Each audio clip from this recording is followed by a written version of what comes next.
আর্জেন্টিনার মাঝে হতে চলেছে বিশাল বড় ধর্ষণ ও সংঘর্ষ। এখানে রয়েছে আমাদের প্লেয়াররা উপস্থিত, কিন্তু রেফারি নাই, মুততে গেছে, আইতাছে। সবাই রেডি তো? এখন আমরা প্লেয়ারের পরিচয় পর্ব শেষ করব। এখানে রয়েছে বিশ্ববিখ্যাত গত 32 বছর পর চ্যাম্প মারা টিম আর্জেন্টিনা। এ হচ্ছে আর্জেন্টিনা টিমের মেসিউল হক নেওয়া, আর এটা হলো আর্জেন্টিনা টিমের আরেক স্ট্রাইকার রুগুইতা কবিগেমি ওরফে ডিমারিয়া। তারপরে রয়েছে আরো একজন বিশ্ববিখ্যাত গোলকিপার মিডফিল্ডার আমাদের নাইম আহমেদ বিপল। এ হচ্ছে আর্জেন্টিনা টিমের লেডি বাইকার লেডি গোলকিপার। এই হলো এমিলিয়ানো মার্টিনেসা। এই হচ্ছে ওই টিমের সেরা ডিফেন্ডার মাওলানা কলাদিবালা। এই হচ্ছে আর্জেন্টিনা টিমের বিখ্যাত প্রতিভাবান, হাত দিয়া গোল দিয়া দেয়, রেফারি দেখে না, জুমা আহমেদ মারাডোনা। এই হচ্ছে বিশ্ববিখ্যাত 5 বার চ্যাম্পিয়ন পাওয়া মতিঝিলের টিম ব্রাজিল, যাদের 5টা কাপ থেকে 3টা কাপ ওই টিনের।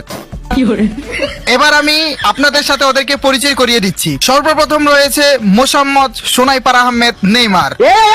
নির্বল, আমার নাম নিশত, একটু ভালো করে কো। আইসি আমার সেটের বাল সর। আর এই হচ্ছে লামিউল হক কাশেম কাকা। আর এই হচ্ছে পুটকি আহমেদ ভিনি।